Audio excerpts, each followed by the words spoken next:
Assalamualaikum sahabat Ruang Fiksi, selamat datang penonton baru dan penonton setia. Di sebuah hutan lebat yang dingin dan sunyi, seorang gadis yatim piatu berlari tanpa alas kaki.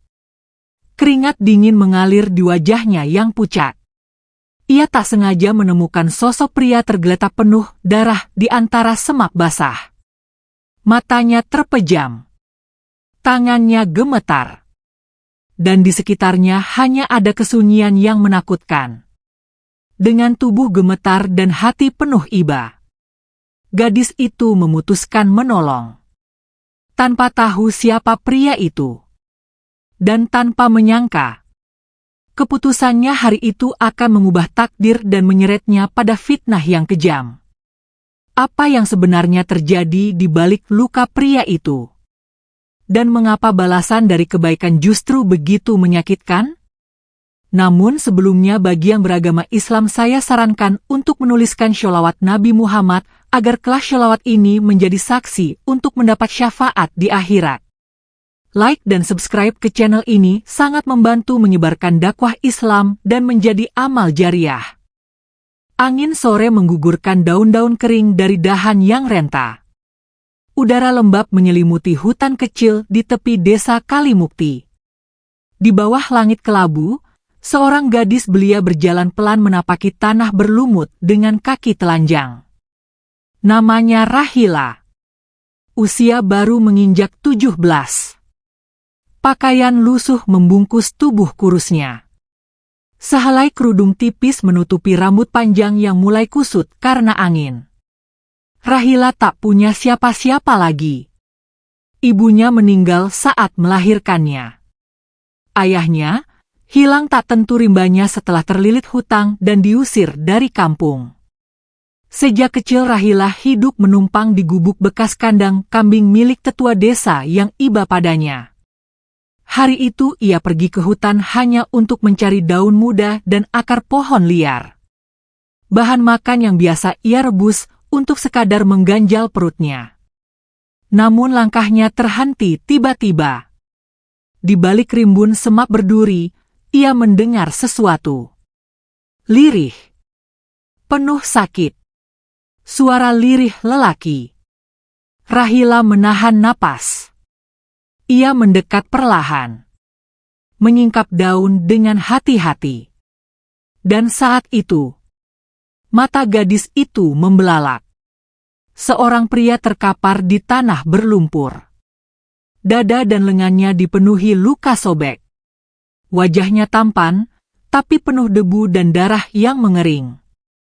Pakaiannya mahal, jas kulit yang kini koyak dan berlumur tanah. Seutas jam tangan emas masih terikat di pergelangan tangan kanannya. Rahila terpaku. Jantungnya berdetak cepat. Apakah pria ini masih hidup? Tanpa pikir panjang, ia mendekat. Lututnya langsung kotor saat bersimpuh di tanah basah. Tangannya bergetar saat menyentuh pipi pria itu. Dingin. Namun tiba-tiba pria itu mengerang. Pelan. Tapi nyata. Matanya membuka sedikit. Sebuah pandangan kabur mengarah ke Rahila. Rahila tersentak namun tidak mundur. Sebaliknya ia merobek ujung bawah bajunya dan mulai menekan luka di dada pria itu. Darah masih mengalir. Jangan bicara dulu, bisik Rahila panik. Aku akan bantu. Ia menatap sekeliling. Tidak ada siapa-siapa. Tidak ada rumah. Tidak ada jalan. Hanya hutan. Dan dirinya. Rahila menarik pria itu ke sisi semak agar tidak terlihat. Ia mengumpulkan daun-daun lebar, memeras embun pagi yang tersisa. Lalu meneteskan sedikit ke bibir pria itu. Sepanjang senja, Rahila bertahan di situ. Merawat tubuh asing itu dengan seadanya. Ia bahkan tidak tahu siapa dia. Dari mana? Kenapa bisa berdarah dan sendirian di tengah hutan? Namun naluri hatinya menolak pergi. Ia tidak tahu bahwa pria ini akan menyeret hidupnya ke pusaran yang tak pernah ia bayangkan. Ia tak tahu bahwa malam itu akan menjadi awal dari kehancuran yang perlahan mencabik-cabik ketenangannya. Dan di kejauhan, di balik bayang pepohonan tinggi, sepasang mata memperhatikan mereka. Diam, namun siap bergerak kapan saja. Malam turun perlahan di atas hutan Kalimukti. Kabut tipis merayap di sela-sela batang pohon tua. Suara jangkrik dan burung malam bersahut-sahutan. Namun di sudut kecil hutan itu, Rahila masih bersimpuh di samping tubuh pria asing yang terkapar. Ia menyandarkan kepala pria itu ke pahanya yang kotor dan dingin. Kedua tangannya sibuk mengelap luka dengan sobekan bajunya sendiri. Darah tak lagi mengucur deras. Namun napas pria itu masih pendek. Berat. Sejak sore hingga malam menjelang. Rahila tak makan. Tak minum. Ia hanya terus menatap wajah pria itu yang perlahan kehilangan warna. Jangan mati.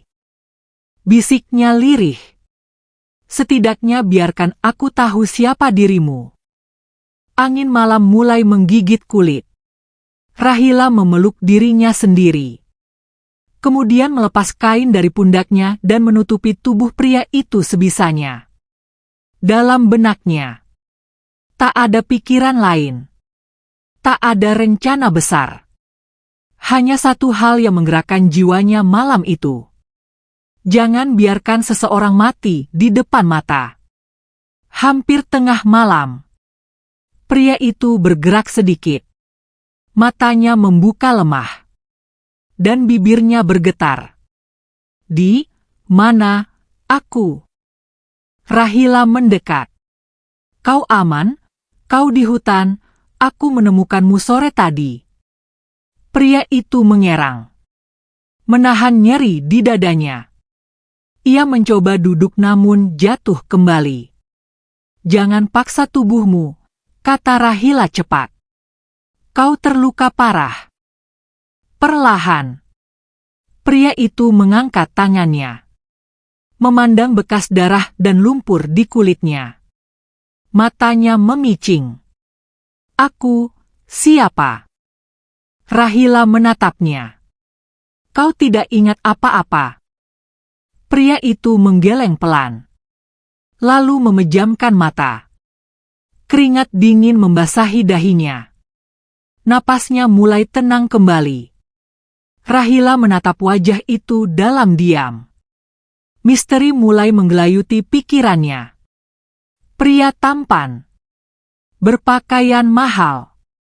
Ditemukan penuh luka di hutan. Tidak ingat siapa dirinya. Siapa dia sebenarnya?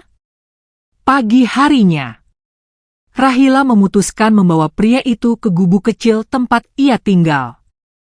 Dengan tali dari akar dan sebatang kayu panjang.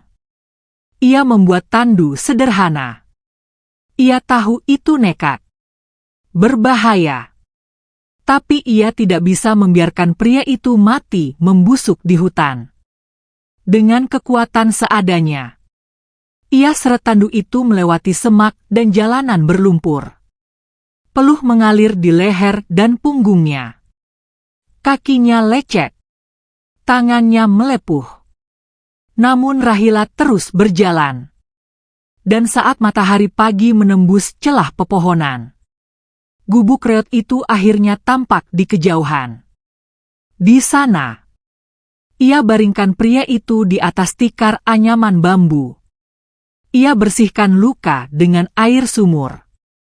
Ia balut dengan sobekan kain. Dan ia sediakan semangkuk air rebusan daun kelor untuk menurunkan panas. Pria itu tak banyak bicara. Ia hanya memandangi langit-langit bilik kecil itu. Kadang menatap Rahila dengan pandangan hampa. Kadang memejam dan meringis menahan nyeri. Hari-hari berikutnya berjalan lambat. Rahila merawatnya dengan penuh kesabaran. Memberi makan seadanya. mengganti balutan luka, dan menunggui tidur si pria setiap malam. Hingga pada hari ke-7, pria itu mulai bisa duduk sendiri. "Kau," katanya pelan. "Kenapa kau menolongku?" Rahila menoleh dari tungku. Tersenyum kecil. "Karena aku tahu rasanya ditinggal dan tidak punya siapa-siapa." Mata pria itu mengeras sejenak. Seperti ada sesuatu yang mengendap jauh dalam pikirannya.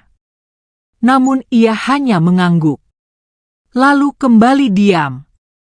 Nama itu pun akhirnya ia pilih sendiri. Ketika Rahila bertanya harus memanggilnya siapa, pria itu menjawab dengan satu kata. "Arfan." "Aku tidak tahu siapa aku sebenarnya," katanya kemudian.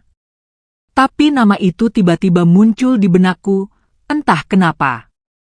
Sejak hari itu, Arfan mulai membantu Rahila.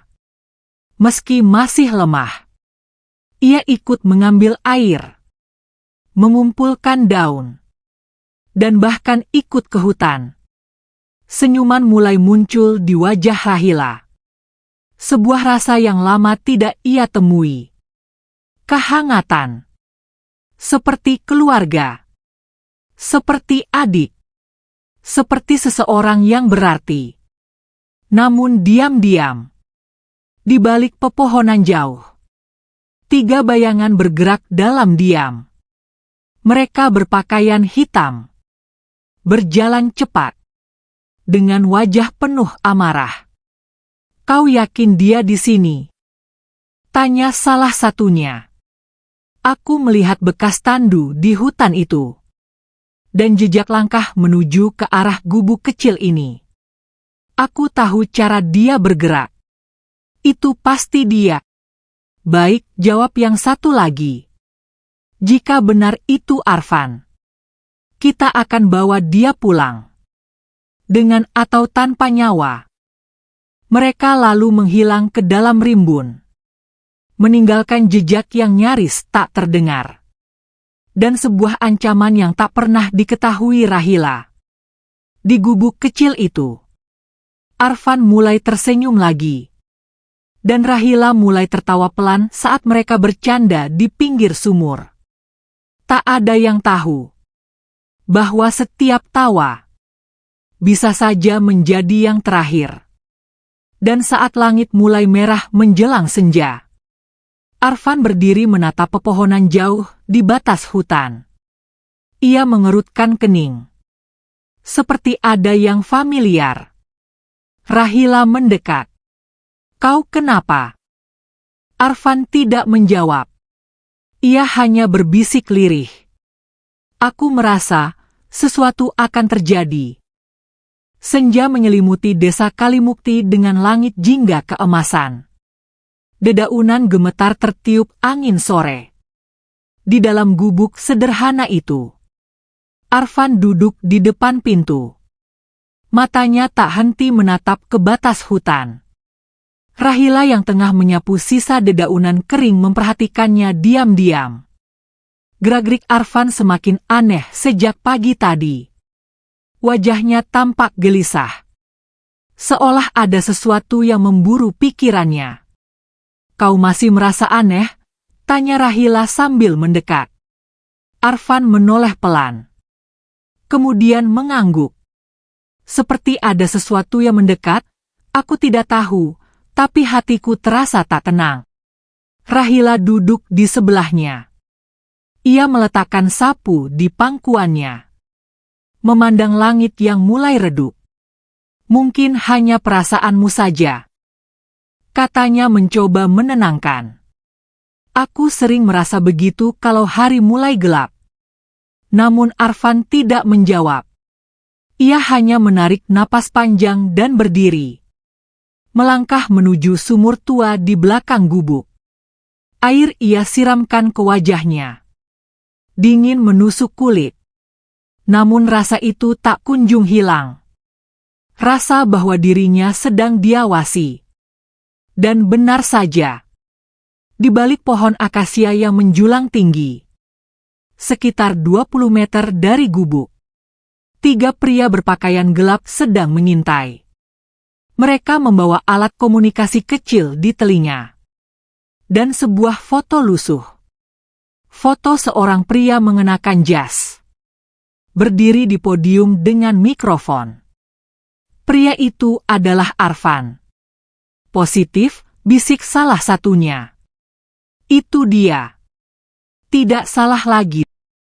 Pria kedua mengepalkan tangan. Setelah berminggu-minggu pencarian, akhirnya kita temukan dia. Yang ketiga mendekat. Tapi dia tidak sendirian. Ada gadis bersamanya. Kemungkinan penduduk lokal. Kalau dia menolak ikut, atau mulai melawan, kita ambil tindakan. Mereka bergerak dalam diam. Kembali menghilang ke dalam rimbun. Sementara itu, malam datang membawa suara serangga dan lolongan anjing liar di kejauhan. Rahila baru saja menyalakan lampu minyak. Di dalam gubuk, Arfan duduk bersandar pada dinding bambu. Wajahnya masih tampak resah. "Apa kau ingat sesuatu hari ini?" tanya Rahila pelan. Ia menyiapkan bubur singkong di mangkuk tanah liat. Arfan menggeleng. Tidak, hanya potongan-potongan bayangan, suara keras, seseorang berteriak, dan darah. Rahila menatap Arfan. "Apa mungkin kau korban kejahatan?" Arfan terdiam. Ia memejamkan mata sejenak. Dan tiba-tiba tubuhnya menegang. "Api? Aku lihat api, dan suara tembakan." Rahila mendekat. Mengambil tangan Arfan. "Kau tak apa-apa." Arfan membuka mata dengan cepat. Aku tidak tahu kenapa aku ingat itu." Detik berikutnya, terdengar ketukan di pintu. Ok, tok, tok. Rahila terkejut. Ia menoleh ke pintu bambu tipis yang berderit perlahan. "Siapa di luar?"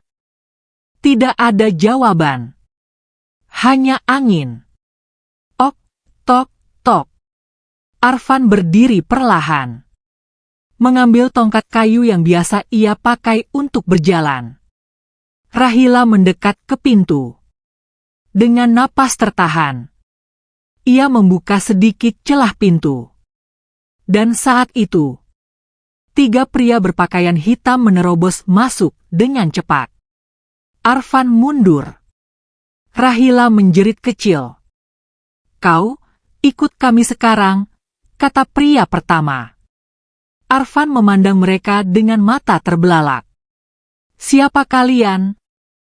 Pria kedua mengangkat alat kecil dari sakunya. Menunjukkan logo perusahaan keamanan pribadi. "Kau hilang sejak insiden itu. Kami diperintahkan membawamu kembali dengan selamat.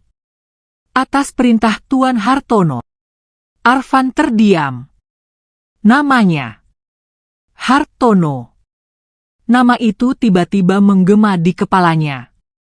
Rahila berdiri di antara mereka. Tunggu dulu. Arfan masih belum ingat siapa dia belum sembuh." Pria ketiga mendekat. "Kami tidak bisa menunggu lebih lama. Kalau perlu kami bawa paksa." Arfan mengangkat tangan. "Tunggu, aku masih belum yakin siapa aku, tapi kalian menyebut nama itu, Hartono. Siapa dia?" Pria pertama menjawab. "Ayahmu. Kau adalah Arfan Hartono, putra tunggal pemilik perusahaan tambang terbesar di Kalimantan Timur. Kau hilang 2 minggu lalu setelah insiden di markas utama. Dan sekarang kami menemukanku di tempat seperti ini, bersama gadis ini." Rahila mundur. Kata-kata pria itu seperti belati. Menusuk dalam. Seolah kehadirannya tidak pantas. Seolah dirinya hanyalah benalu. Arfan menoleh ke Rahila. Dan saat itu, sepotong ingatan menghantam benaknya. Cepat, tajam. Ia melihat dirinya di sebuah ruang besar. Suara letupan. Orang-orang berlarian. Dan tubuhnya jatuh menembus jendela. Aku jatuh dari lantai 3, bisiknya. Aku diburu, ada yang ingin membunuhku. Pria kedua melangkah maju. Makanya kau harus ikut kami. Sekarang. Rahila menahan Arfan yang mulai melangkah. Kau yakin mereka bisa dipercaya? Arfan menatap matanya. Aku tidak tahu. Namun sebelum keputusan dibuat, pria ketiga menyambar lengan Arfan dan mencoba menariknya keluar. Tidak, jerit Rahila. Ia mencoba menarik tangan Arfan. Dan saat itu, Arfan meraih batu kecil di tanah dan memukul tangan pria itu. Suasana jadi tegang. Dua pria menarik Arfan. Rahila melawan. Gubuk reot itu jadi gaduh. Lampu minyak terjatuh dan api kecil mulai membakar tikar. Arfan, jerit Rahila saat salah satu dari mereka menariknya keluar. Dan tiba-tiba, dari balik kegelapan, datang cahaya lampu senter. Dan suara keras dari arah hutan. Berhenti. Lepas dia. Ini wilayah desa kami. Sekumpulan warga datang membawa obor dan parang. Pemimpin mereka, Pak Raji, berteriak keras. 3 pria berbaju hitam langsung mundur. Mereka melepaskan Arfan dan kabur ke dalam hutan. Arfan jatuh ke tanah. Rahila memeluknya. Kau tidak apa-apa. Arfan terbatuk. Lalu memandang Rahila dengan tatapan berbeda. Lebih dalam. Lebih sadar. Aku rasa, aku mulai ingat semuanya. Malam itu menjadi saksi ketegangan yang belum mereda.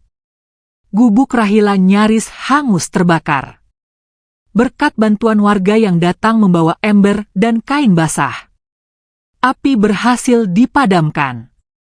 Namun sebagian tikar, pintu bambu dan dinding anyaman sudah hangus menghitam. Arfan duduk di tanah. Bahu dan lengannya penuh debu dan luka lecet. Rahila duduk di sampingnya. Wajahnya masih pucat. Matanya memandangi Arfan seperti hendak memastikan bahwa lelaki itu benar-benar masih di sisinya. Pak Raji, kepala dusun sekaligus orang yang dulu memberi Rahila tempat berlindung, berdiri sambil menatap serius. Jadi kau bilang, mereka mencarimu karena kau anak orang kaya? Arfan menunduk. Napasnya belum teratur. Namun pikirannya mulai lebih jernih. Aku belum sepenuhnya ingat, tapi beberapa potongan mulai kembali ke kepalaku, katanya lirih. Ayahku, dia bernama Hartono. Aku ingat wajahnya, keras, dingin. Pak Raji mengangguk pelan. Ia duduk di bangku pendek yang masih tersisa. Matanya meneliti raut wajah Arfan dalam cahaya obor. Kalau begitu, apa yang membuatmu sampai jatuh ke hutan dan hampir mati? Arfan menarik napas panjang. Aku tidak tahu siapa yang menyerang. Tapi aku yakin, mereka bukan orang asing, mereka berasal dari dalam. Rahila menatap Arfan. Dari keluargamu sendiri. Arfan memejamkan mata. Dalam pikirannya muncul bayangan. Suara langkah tergesa di koridor. Suara pistol. Dan suara seseorang yang ia kenal berkata, "Maaf, ini perintah." Ia membuka mata. Aku pikir ya. Aku percaya seseorang di dalam keluarga atau perusahaan ingin menyingkirkan aku. Pak Raji memijit pelipisnya. Wajahnya terlihat berat. Ini bukan urusan ringan. Kalau memang kau benar-benar anak Tuan Hartono, dan ada yang berani mengincar nyawamu, artinya, kekuasaan dan uang sedang bertarung. Suasana hening sejenak. Angin malam membawa bau kayu hangus. Di kejauhan, anjing menggonggong seperti merasa ada sesuatu yang tak beres. Apa yang akan kau lakukan sekarang? Tanya Rahila hati-hati. Arfan menoleh ke arahnya.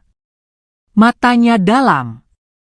Dan untuk pertama kalinya sejak ditemukan, ia tampak begitu yakin. Aku harus kembali. Aku tidak bisa terus sembunyi di sini. Aku harus tahu siapa yang ingin membunuhku. Dan aku tidak bisa biarkan orang seperti mereka menyakiti orang lain. Rahila menunduk. Gugup. Kau akan pergi? Arfan mengangguk. Ya. Tapi aku tidak akan pergi malam ini. Besok pagi aku akan ke kota. Aku akan cari tahu segalanya. Dan setelah itu, aku akan kembali untukmu. Rahila terdiam. Ia tahu. Sejak awal, pria ini bukan bagian dari dunianya. Di tengah kesunyian itu, Arfan tiba-tiba mengeluarkan sesuatu dari saku dalam jaket yang masih menempel di tubuhnya. Sepotong kalung kecil. Berlian biru tua tergantung di tengahnya. Aku tidak tahu dari mana aku mendapat ini. Tapi entah kenapa, aku merasa kalung ini penting. Ia menatap kalung itu lama. Kemudian menyelipkannya ke tangan Rahila. Jaga ini untukku. Kalau sesuatu terjadi padaku, kau harus berikan ini ke orang kepercayaan ayahku yang bernama Pak Suryo. Aku tidak tahu di mana dia sekarang. Tapi dia pernah menyelamatkanku saat kecil. Rahila menggenggam kalung itu dengan tangan bergetar. Ia tahu. Ini bukan sekadar hiasan. Ini adalah bagian dari kebenaran. Pagi pun datang dengan langit mendung. Arfan berdiri di gerbang kecil desa Kalimukti. Pak Raji memberinya tas kain berisi roti dan air.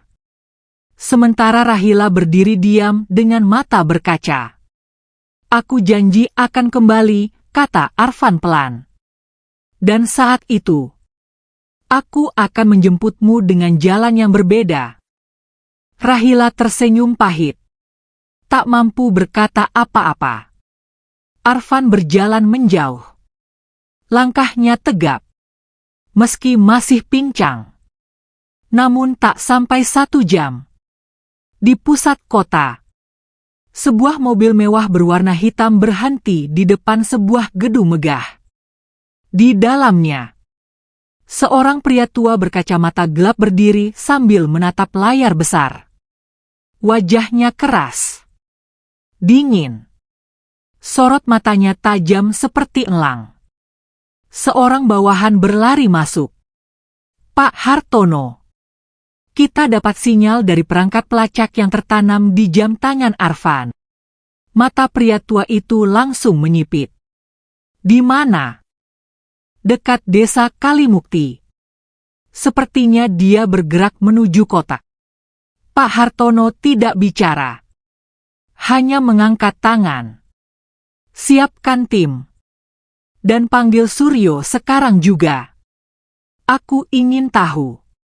Siapa yang selama ini berani sembunyikan anakku? Sementara itu, di balik sebuah gang sempit di kota, Arfan bergerak perlahan. Menyusuri jalanan yang asing namun samar terasa familiar. Setiap gedung, setiap sudut, seolah mengembalikan potongan ingatan.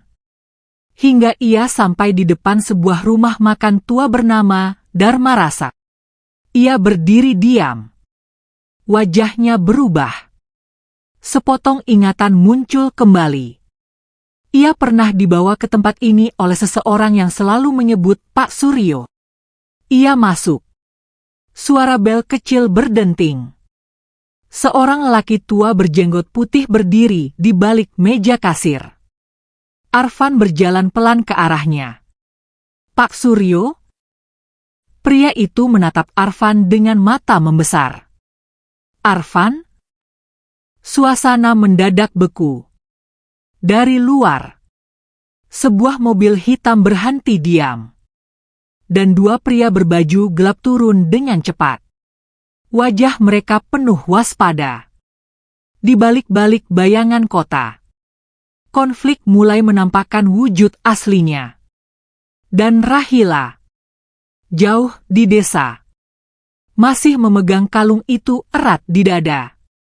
Tak tahu bahwa hidupnya juga ikut menjadi incaran. Wajah Pak Suryo tampak memucat. Tangannya gemetar saat menggenggam lengan Arfan. Beberapa detik ia hanya berdiri mematung. Seolah tak percaya.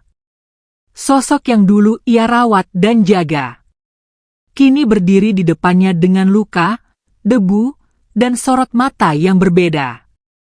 Arfan, suaranya tercekat. Kau benar-benar masih hidup. Arfan mengangguk pelan. Ia menarik kursi dan duduk dengan napas tertahan. Suasana rumah makan itu kosong. Hanya ada dua meja kayu dan kipas angin tua yang berderit. Pak Suryo duduk di seberangnya. Kedua tangannya masih mengepal. Semua orang bilang kau mati. Jatuh dari gedung. Hilang tanpa jejak. Aku bahkan disuruh tutup mulut. Arfan mengerutkan kening. Oleh siapa? Pak Suryo menoleh ke arah jendela. Oleh orang-orang dekat ayahmu. Anak buahnya yang paling dipercaya. Termasuk Om Raymond. Dia sekarang mengatur semua operasi tambang. Dan dia juga yang menyebar kabar bahwa kau bunuh diri karena tekanan. Arfan mengepalkan tangannya. Om Raymond. Ia memejamkan mata. Nama itu terdengar begitu familiar. Dan tiba-tiba, ingatan tentang wajah pria tinggi berkumis lebat, yang sering menggenggam bahunya dan menyebutnya penerus utama, kembali menyergap. Dia mengkhianati ayahku? Pak Suryo menggeleng pelan. Justru sebaliknya. Aku yakin ayahmu tahu ini semua. Tapi dia tutup mata. Karena Raymond membuat perusahaannya terus menghasilkan uang. Banyak uang. Lebih dari sebelumnya. Arfan mengangguk pelan. Rahangnya mengeras. Dan aku jadi ancaman karena aku mempertanyakan cara kerja mereka. Pak Suryo menatap tajam. Kau mencoba membongkar pembukuan gelap. Kau menolak proyek tambang di kawasan hutan adat. Dan terakhir, kau bertengkar hebat dengan Raymond 2 hari sebelum insiden itu terjadi. Arfan terdiam. Kegelapan mulai tampak lebih jelas. Pengkhianatan, keserakahan, dan pengorbanan. Aku harus bertemu ayah. Aku harus bicara langsung dengannya. Aku ingin tahu kenapa dia biarkan ini terjadi padaku. Pak Suryo menghela napas berat. Kau yakin? Sejak kau hilang, Hartono berubah. Dia lebih kejam, lebih ambisius. Dan dia tidak lagi bicara soal keluarga. Hanya soal warisan dan kontrol saham. Arfan berdiri. Tubuhnya sudah lebih kuat.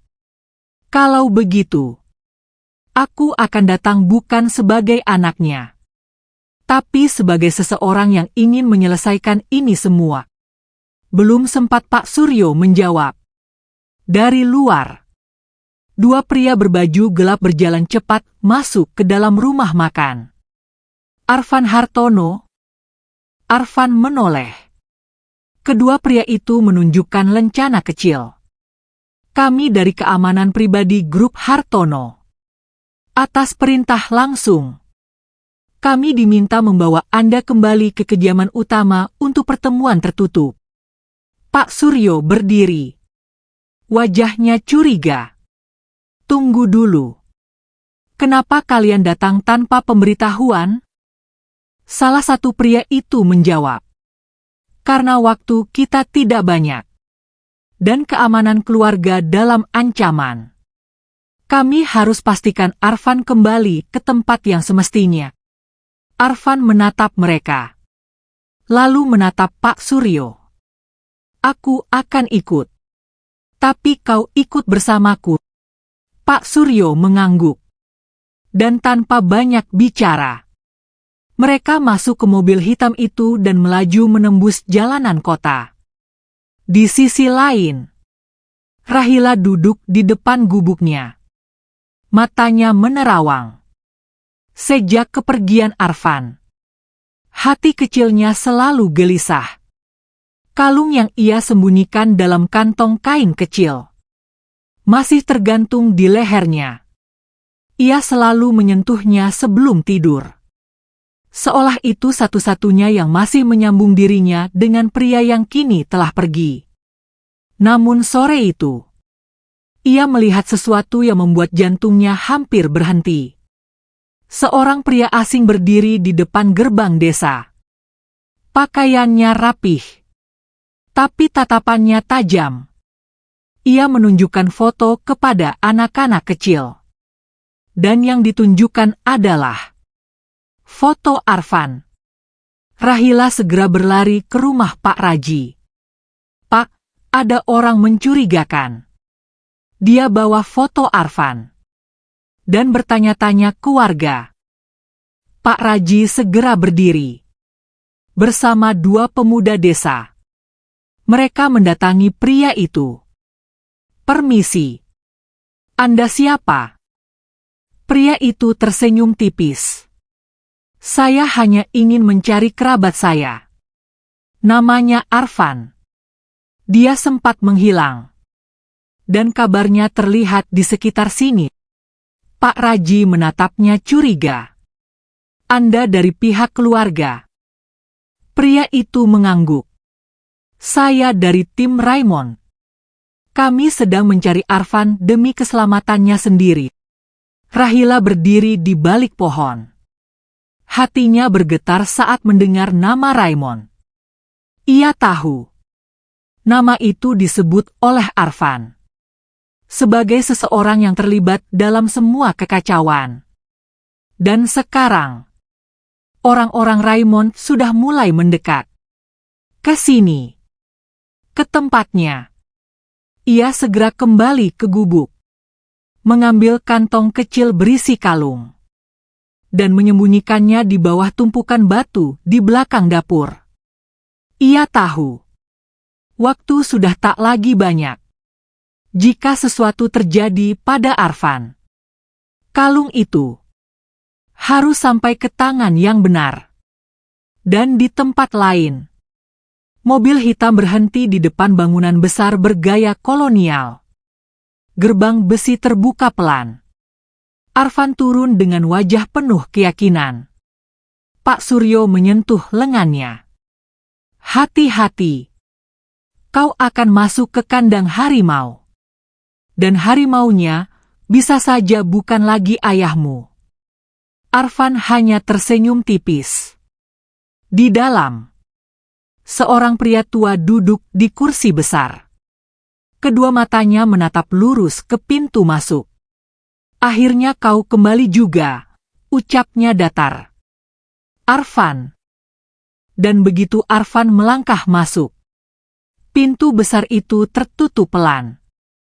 Sebuah pertemuan yang akan menentukan segalanya. Arfan berdiri di ambang pintu. Dinding tinggi dan lampu gantung kristal yang menggantung di langit-langit membuat tempat itu terlihat seperti istana. Namun tak ada kehangatan. Hanya dingin. Dingin yang menusuk tulang dari tatapan laki tua yang duduk di kursi besar di ujung ruangan. Hartono. Ayah kandungnya. Penguasa tambang. Dan orang yang mungkin telah membiarkan dirinya hampir mati di tangan orang-orang kepercayaannya sendiri. Jadi, suara Hartono terdengar rendah. Dalam. Kau kembali juga akhirnya. Meski seharusnya, kau tidak pernah pergi. Arfan melangkah pelan. Pak Suryo berdiri di belakangnya. Memandang semua penjaga yang diam-diam berdiri di sepanjang dinding. Aku tidak pergi, Ayah. Suara Arfan terdengar tegas. Aku dijatuhkan. Dikhianati. Hartono tersenyum miring. Wajahnya tetap tenang. Tapi matanya menyimpan bara. Dikhianati? Siapa yang memberitahumu? Orang tua ini, katanya sambil melirik ke arah Suryo. Atau gadis miskin yang menyelamatkanmu di hutan itu? Arfan terkejut. Kau tahu tentang Rahila? Hartono mengangguk. Kami melacakmu sejak sinyal jam tanganmu kembali aktif. Kau pikir kami membiarkan pewaris utama menghilang begitu saja? Arfan mengepalkan tangan. Kalau kau tahu, kenapa tidak kau kirim tim penyelamat? Kenapa kau biarkan orang-orang Raymond mencoba membawaku paksa bahkan saat aku belum pulih? Hartono berdiri dari kursinya. Langkahnya tenang. Tapi setiap gerakannya seperti menghempas udara dengan wibawa. Karena dalam dunia ini, Arfan, hanya ada dua jenis manusia. Yang kuat dan yang dimanfaatkan. Dan saat kau memilih menentang Raymond, kau menjatuhkan dirimu ke kategori kedua. Arfan mendekat. Napasnya cepat. Jadi kau tahu semua ini? Semua yang terjadi padaku, bukan kecelakaan?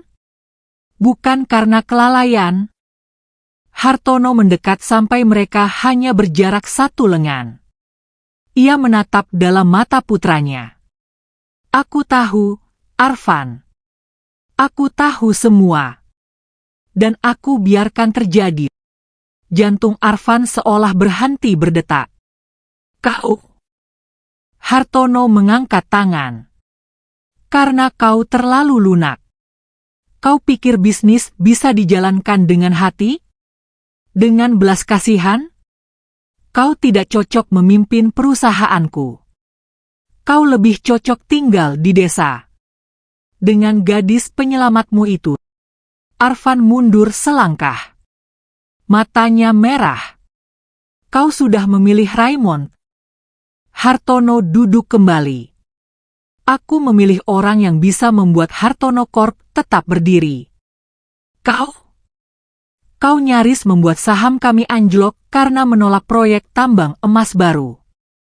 Kau musuh dari dalam. Dan musuh seperti itu lebih berbahaya. Pak Suryo melangkah maju. Tapi dia putramu. Dan dia satu-satunya yang pernah berkata bahwa perusahaan ini butuh jalan bersih. Kau mau warisanmu penuh darah? Hartono tertawa pelan. Darah? Itu biasa di dunia besar. Arfan berdiri tegak. Kalau begitu, kau tidak akan dapatkan satu hal pun dariku. Hartono menoleh. Dan apa yang bisa kau lakukan, anakku? Kau pikir hanya karena kau selamat dan kembali segalanya akan berubah? Arfan menatapnya tajam. Aku punya bukti. Aku punya saksi.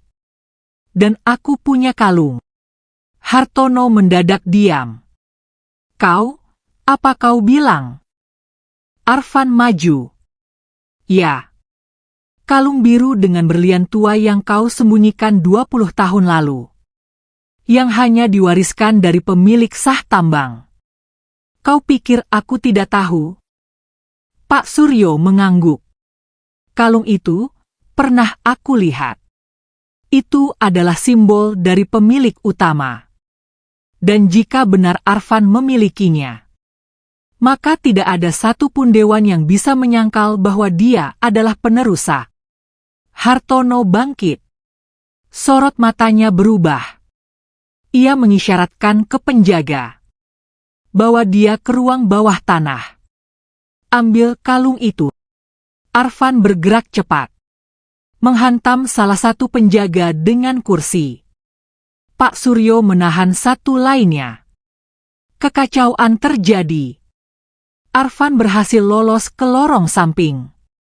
Berlari cepat melewati tangga dan pintu. Hingga sampai ke garasi. Ia masuk ke mobil kecil milik pelayan.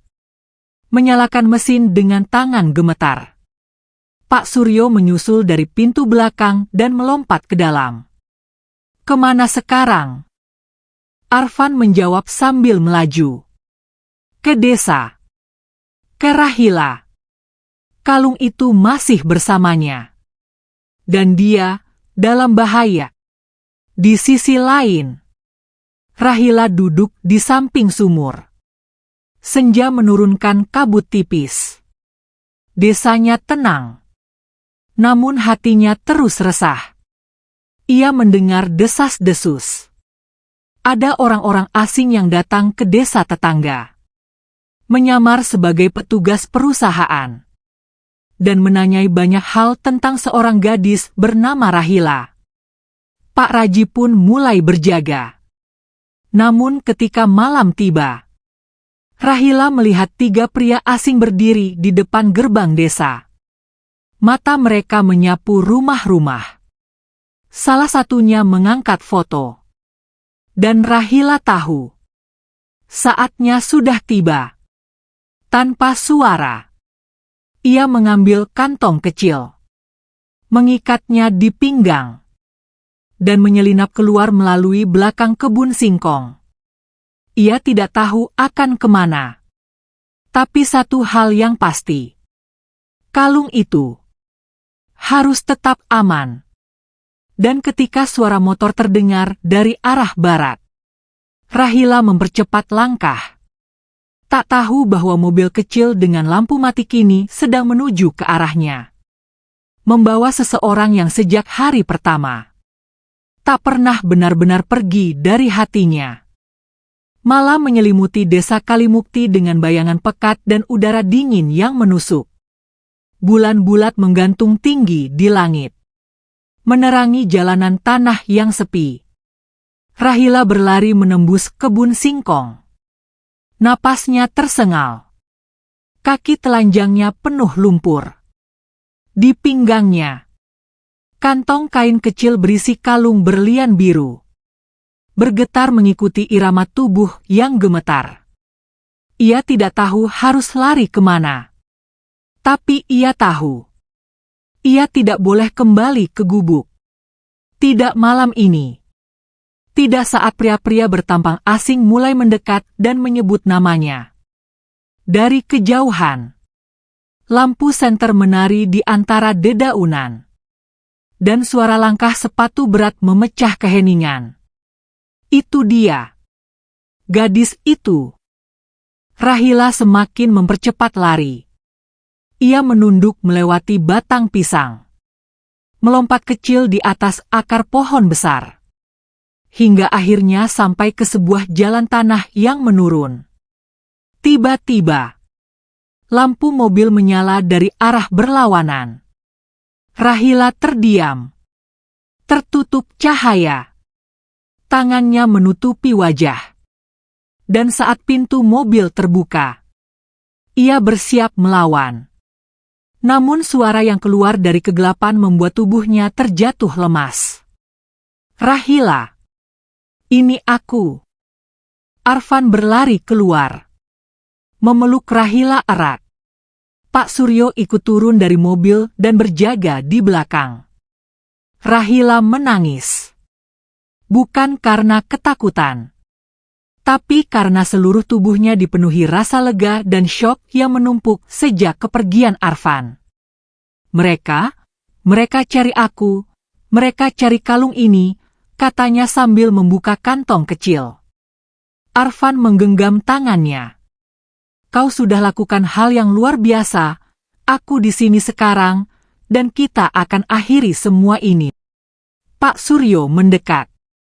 Kita tidak bisa lama di sini. Jalan ini terlalu terbuka. Mereka bisa mengejar kapan saja. Arfan memandang ke sekitar. Kita ke puncak Bukit Gunung Sari. Ada rumah kosong milik teman lama. Kita bisa bersembunyi di sana sementara. Dan menghubungi orang-orang media besok pagi. Rahila mengangguk. Ia masuk ke dalam mobil. Mendekap kalung itu erat di dadanya.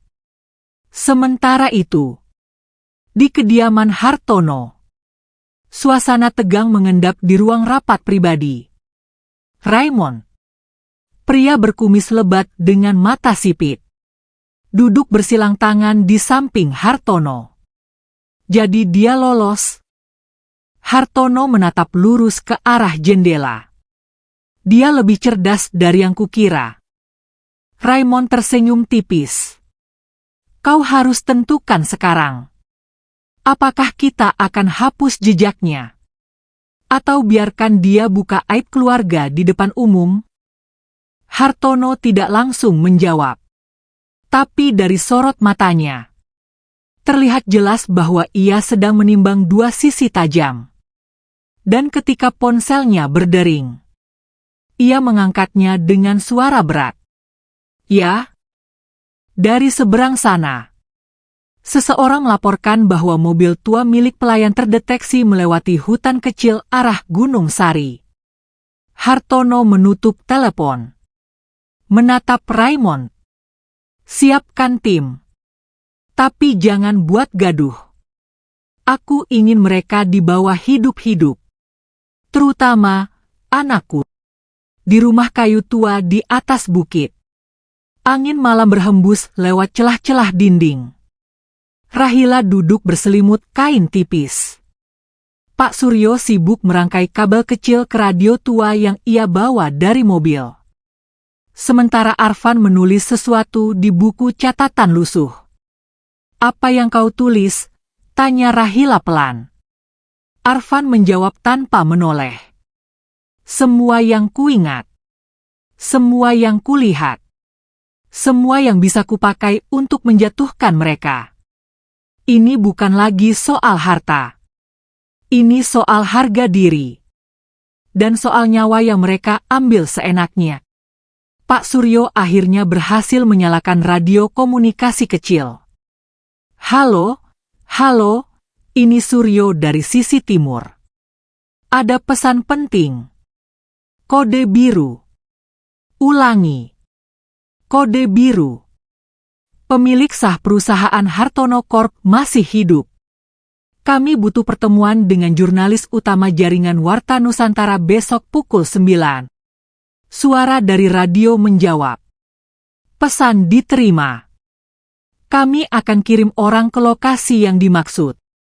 Pak Suryo mematikan radio dan mengangguk. Besok pagi, semuanya akan mulai terbuka. Namun malam belum selesai. Di luar rumah, suara ranting patah terdengar samar. Bayangan bergerak cepat di antara pepohonan. Rahila yang sedang menyiapkan air di dapur kecil tiba-tiba merasa tengkuknya dingin. Ia menoleh. Dan dalam sepersekian detik, sebuah tangan menyekap mulutnya dari belakang. Jangan bersuara. Rahila meronta. Air mendidih tumpah ke tanah. Arfan mendengar suara dari dapur. Berlari dengan cepat. Dan melihat Rahila diseret keluar lewat pintu belakang. Rahila. Pak Suryo mengambil tongkat kayu dan menyusul. Namun pelaku berlari ke arah mobil yang sudah menunggu di jalan setapak. Rahila diseret kasar. Dan dilempar ke dalam. Arfan mengejar. Tapi mobil itu sudah melaju kencang ke lereng bawah bukit. Ia berlari di tengah malam. Napasnya memburu. Pak Suryo berteriak dari belakang. Jangan kejar sendirian. Namun Arfan tidak peduli. Ia tahu satu hal. Rahila, gadis yang pernah menyelamatkan hidupnya, kini sedang berada dalam bahaya yang tak bisa ditunda. Dan kali ini, ia tidak akan membiarkan siapapun menyentuhnya lagi.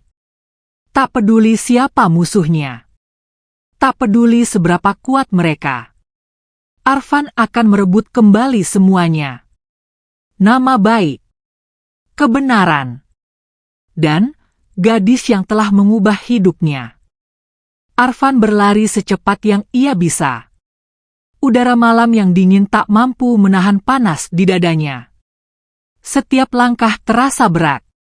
Tapi semangatnya menyala-nyala. Bayangan Rahila.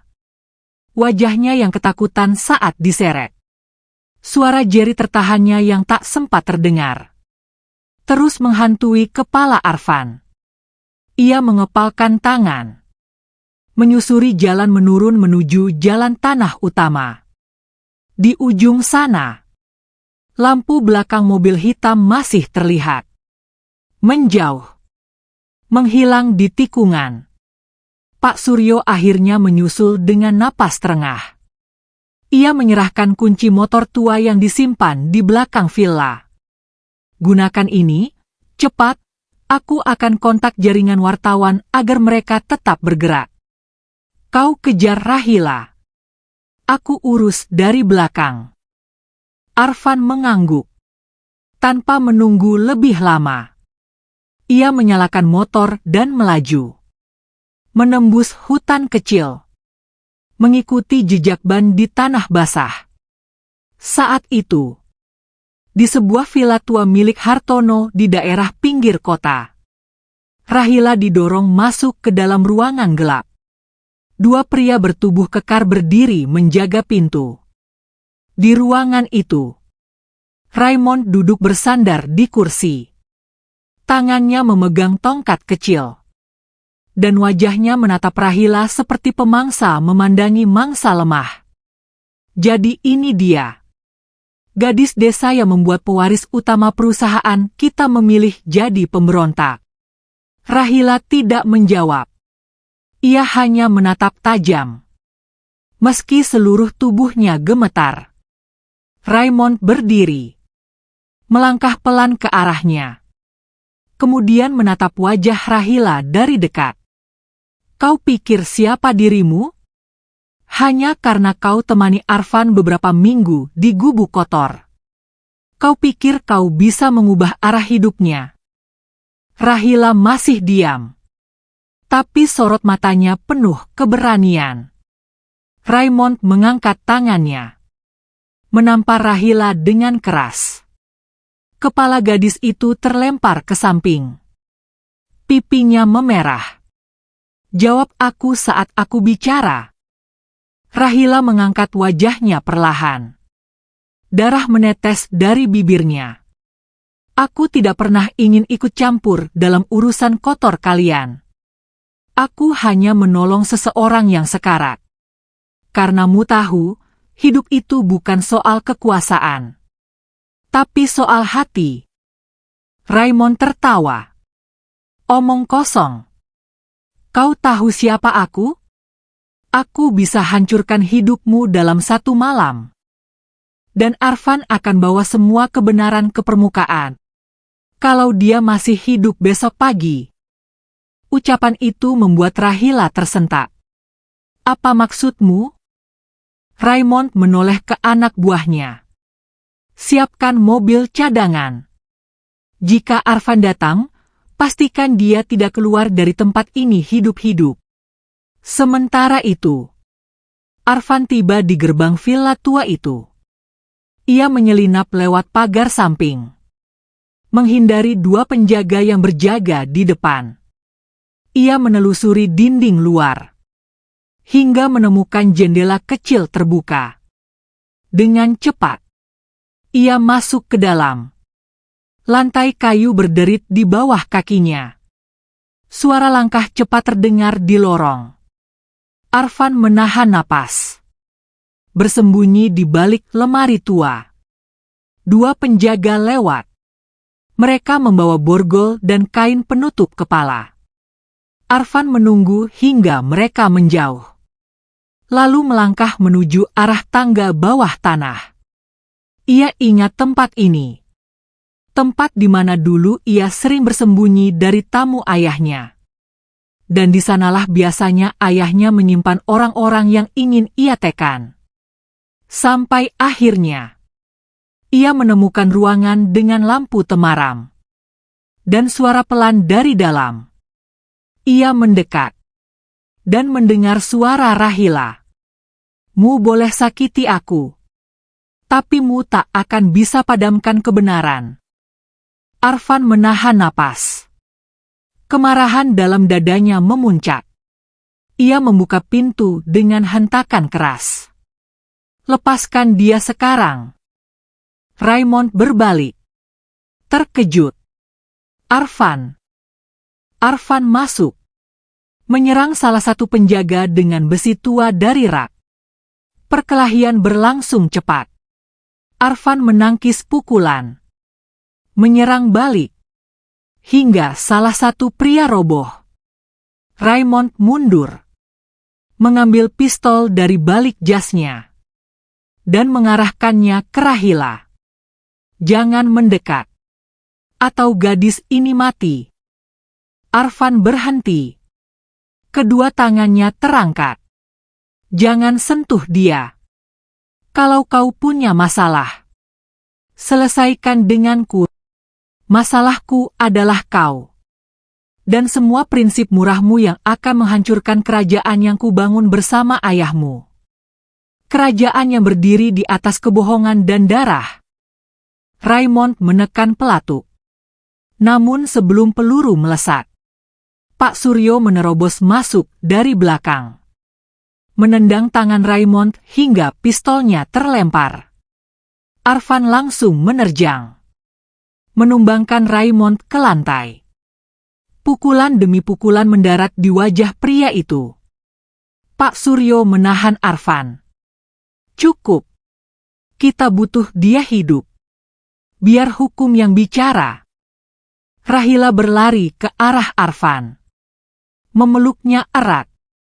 Tangisnya pecah. Dan di pelukannya, kalung berlian itu masih tergantung. Pagi menjelang. Wartawan dari berbagai jaringan berkumpul di halaman villa. Pak Suryo menyerahkan semua dokumen. Rekaman pengakuan Raymond. Dan pernyataan dari Arfan sebagai pewaris sah. Hartono akhirnya muncul. Wajahnya dingin. Tapi matanya tak bisa menutupi rasa kalah. Arfan berdiri di depan podium. Diapit Rahila dan Pak Suryo. Aku berdiri di sini. Bukan sebagai anak Hartono. Bukan sebagai pewaris tambang. Tapi sebagai manusia. Yang pernah jatuh dan bangkit berkat kebaikan seorang gadis miskin yang dunia abaikan. Wajah Rahila memerah. Air matanya mengalir. Bukan karena sedih. Tapi karena untuk pertama kalinya, ada seseorang yang melihatnya bukan sebagai beban, tapi sebagai alasan untuk berjuang. Dan ketika sorak tepuk tangan membahana, semua tahu, kisah ini baru saja berubah menjadi babak baru, yang tak lagi dikuasai oleh uang dan kekuasaan, tapi oleh kejujuran dan cinta yang sederhana. Hari itu menjadi hari yang tak akan dilupakan oleh siapapun. Halaman villa tua dipenuhi oleh media. Kamera dan mikrofon diarahkan ke wajah Arfan. Para wartawan saling berdesakan. Berharap mendapatkan kutipan eksklusif dari pria yang sempat dianggap hilang atau mati. Arfan berdiri tenang. Tapi matanya tidak bisa menyembunyikan rasa letih. Seluruh tubuhnya masih menyimpan luka fisik dan batin. Namun satu hal yang kini terpancar jelas. adalah keberanian. Di sampingnya, Rahila berdiri dengan kepala tertunduk. Wajahnya yang semula polos dan tenang, kini dikenal oleh banyak orang sebagai simbol keberanian dan ketulusan. Pak Suryo berdiri di belakang mereka. Wajahnya tenang namun waspada, mengawasi siapapun yang mencurigakan.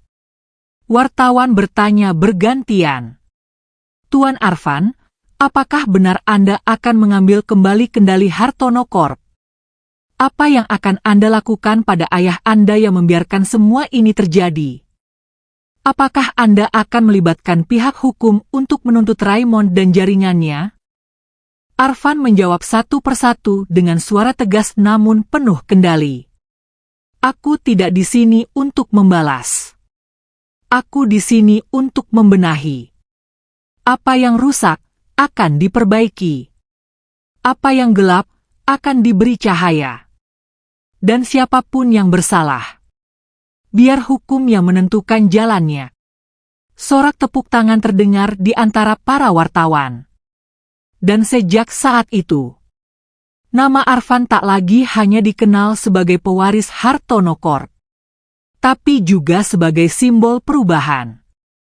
Sore harinya, di sebuah ruang rumah sakit elit, Raymond terbaring dengan wajah lebam.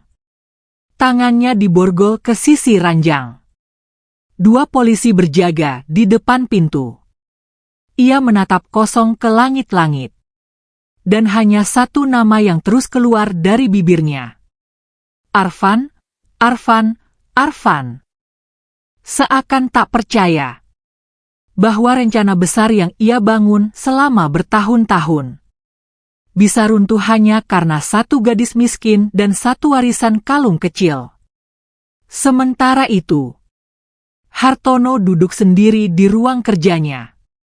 Kursi besar dari kayu jati tak lagi terasa nyaman. Lukisan-lukisan mahal di dinding tak mampu menutupi kekosongan di dadanya. Ia kehilangan segalanya. Kepercayaan dewan, pengaruh, dan bahkan anaknya sendiri. Namun dalam kesepian itu, ia membuka kotak tua dari laci paling bawah mejanya. Sebuah foto lama. Arfan kecil sedang digendong oleh seorang wanita muda yang kini telah tiada. Air mata pertama dalam belasan tahun jatuh di pipinya. Ia sadar bahwa semua kejayaan yang ia banggakan tak bisa membeli waktu yang telah hilang dan hati yang pernah ia abaikan. 3 hari setelah kejadian di villa, Arfan mengajak Rahila ke taman kecil di tengah kota. Taman yang dulu pernah mereka lewati saat menyamar dari kejaran orang Raymond. Angin sore berembus pelan. Matahari mulai turun ke ufuk barat. Arfan duduk di bangku kayu sambil menatap langit. Rahila duduk di sampingnya, menatap bunga kertas yang tumbuh liar di pinggir jalan setapak. "Apa yang kau pikirkan sekarang?" tanya Arfan pelan. Rahila menghela napas. "Aku masih merasa ini semua mimpi. Kemarin aku hanya gadis gubuk yang tinggal di pinggir hutan. Sekarang, aku berdiri di tengah cerita besar yang dibaca semua orang." Arfan tersenyum. "Tapi bagiku, kau tetap Rahila, yang tidak berubah meski dunia di sekelilingmu berubah." Rahila menunduk. Pipinya memerah. "Aku bukan siapa-siapa, Arfan. Aku tidak punya nama, tidak punya harta. Dan sekarang, aku jadi takut. Aku takut semua ini hanya sementara. Dan kau akan kembali ke duniamu yang megah." Arfan menggenggam tangannya. "Kau salah. Dunia yang megah itu kosong tanpamu. Dan aku tidak ingin kembali ke istana kosong. Aku ingin membangun tempat baru bersamamu." Rahila menatapnya. Matanya berkaca-kaca. Tapi, Apa dunia akan menerimaku? Aku ini hanya gadis biasa. Bahkan tidak tamat sekolah. Arfan tersenyum kecil. Aku akan bawa dunia untuk melihatmu. Sebagaimana aku melihatmu sejak pertama kali. Bukan dari gelar. Bukan dari darah. Tapi dari ketulusan yang tak bisa dibeli. Dan di bawah langit senja. Mereka duduk berdampingan. Diam. Tapi hati mereka bicara. Kembali ke perusahaan Hartono Corp. Dewan direksi menggelar rapat darurat. Dan setelah diskusi panjang, Arfan secara resmi ditunjuk sebagai direktur utama. Sementara Hartono mengundurkan diri dan memilih pergi dari dunia bisnis. Dalam pidato perdananya, Arfan berdiri di atas podium kaca. Perusahaan ini akan kembali ke jalan yang benar. Kami akan menutup tambang ilegal, memulihkan kawasan hutan adat, dan membuka peluang bagi masyarakat bawah untuk ikut berkembang bersama kami. Semua pegawai berdiri dan bertepuk tangan. Di baris paling belakang, Rahila hadir dengan gaun sederhana. Senyumnya kecil, tapi penuh keyakinan. Malam harinya, di balkon lantai 5 gedung utama, Arfan dan Rahila berdiri berdua. Aku tidak pernah membayangkan dunia bisa berubah secepat ini, ujar Rahila. Arfan menoleh. Perubahan kadang dimulai dari satu pilihan. Seperti saat kau memilih menolong pria asing di tengah hutan, yang bahkan tidak tahu siapa dirinya. Rahila tertawa pelan. Dan ternyata, pria itu jadi penyelamat hidupku juga. Mereka saling menatap. Dan dalam diam, terjalin janji yang tak terucap. Bahwa mereka akan berjalan bersama. Melewati dunia yang dulu keras. Menjadi rumah yang baru. Tempat cinta dan kebaikan bisa bertumbuh. Namun jauh di ujung kota. Di sebuah rumah terbengkalai. Seorang pria berjas lusuh membuka lemari rahasia. Di dalamnya, tumpukan dokumen, rekaman, dan foto-foto lama. Ia mengambil satu foto. Gambar Rahila kecil. Bersama seorang wanita cantik. Jadi, kau anak dari dia, bisiknya lirih. Pria itu tersenyum samar. Permainan belum selesai. Matahari pagi menembus tirai tipis kamar berukuran sedang. Lantai kayu hangat mengalasi ruangan dengan jendela lebar menghadap taman. Suara burung merdu mengisi udara. Di sudut ruangan itu, Rahila duduk di dekat jendela. Menyulam kain kecil dengan benang merah. Di atas pangkuannya, sebuah buku lusuh dengan nama Arfan Hartono terukir di sampulnya. Sudah sebulan sejak semua itu terjadi. Sejak Raymond dijatuhi hukuman. Sejak Hartono mengundurkan diri dari perusahaannya dan menghilang entah kemana. Dan sejak Arfan memilih tinggal di rumah sederhana bersama Rahila di pinggir kota. Bukan di apartemen mewah. Bukan di hotel bintang 5. Tapi di rumah kecil yang dibangun dari awal. Bersama. Suara langkah kaki terdengar dari lorong. Pintu terbuka. Dan Arfan masuk sambil membawa nampan berisi 2 gelas teh hangat dan sepiring roti gandum. Kau belum makan sejak tadi, katanya sambil tersenyum. Rahila menoleh. Senyumnya lembut. Aku hanya sedang memikirkan sesuatu. Arfan duduk di sampingnya. Tentang apa? Rahila menunduk. Tentang ibuku. Tentang siapa sebenarnya aku. Dan kenapa foto masa kecilku bisa berada di tangan pria asing itu yang muncul di akhir cerita kita. Arfan menatapnya. wajahnya berubah serius. Aku juga memikirkannya. Dan aku sudah minta Pak Suryo menyelidiki siapa pria itu. Karena jika dia punya fotomu, berarti masa lalumu belum selesai. Dan bisa jadi kau juga bagian dari cerita yang lebih besar dari yang kita bayangkan. Rahila menggenggam tangan Arfan. Tapi kali ini, aku tidak takut. Karena aku tidak sendiri. Arfan mengangguk. Ya. Kita hadapi bersama. Apapun itu. Di tempat lain, Pak Suryo masuk ke dalam ruangan arsip tua. Sebuah gudang milik yayasan panti asuhan yang pernah menampung Rahila waktu kecil. Ia menelusuri rak-rak penuh debu. Hingga menemukan satu kotak kayu kecil bertuliskan, tahun 2007, data anak hilang. Ia membukanya. Dan menarik satu berkas dengan foto bayi. Nama, Rahila Arfia Madani. Pak Suryo membacanya pelan. Dalam dokumen itu tertulis bahwa Rahila pernah ditemukan di depan gerbang panti. Dalam kondisi lemah. Dengan surat kecil bertuliskan. Maafkan aku, Rahila, suatu hari kau akan tahu semuanya. Lindungi kalung itu.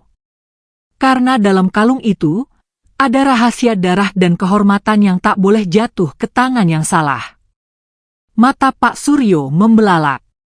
Jadi benar, Rahila bukan gadis biasa.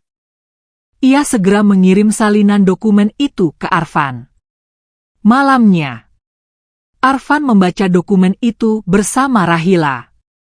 Kalung yang selama ini mereka kira hanyalah simbol warisan perusahaan. Ternyata menyimpan kode warisan lain. Bukan harta, tapi kehormatan lama dari keluarga Madani. Keluarga bangsawan yang pernah menguasai kawasan tambang jauh sebelum Hartono. Arfan menatap Rahila. Berarti, kaulah pemilik sah tanah itu. Dan semua ini mungkin memang bukan kebetulan. Rahila menggeleng pelan. Aku tidak ingin kekuasaan. Aku hanya ingin kebaikan menang. Dan tak ada lagi gadis kecil yang dibuang di tengah malam seperti dulu. Arfan memeluknya. Dan karena itu, kau lebih pantas dari siapapun untuk menjadi simbol perubahan. Beberapa bulan kemudian, di tempat yang dulu adalah area pertambangan besar, sekarang berubah menjadi kawasan konservasi dan pusat pelatihan masyarakat. Nama tempat itu berganti menjadi kawasan Rahila Madani. Sebuah plakat berdiri di tengah taman terbuka. Berbunyi, dibangun untuk menghormati keberanian, kasih, dan pilihan kecil yang mengubah masa depan. Di peresmian itu, Arfan berdiri di panggung bersama Rahila. Dikelilingi anak-anak desa, para jurnalis, dan masyarakat dari seluruh penjuru. Tak ada jas mewah. Tak ada dasi. Arfan mengenakan kemeja putih polos.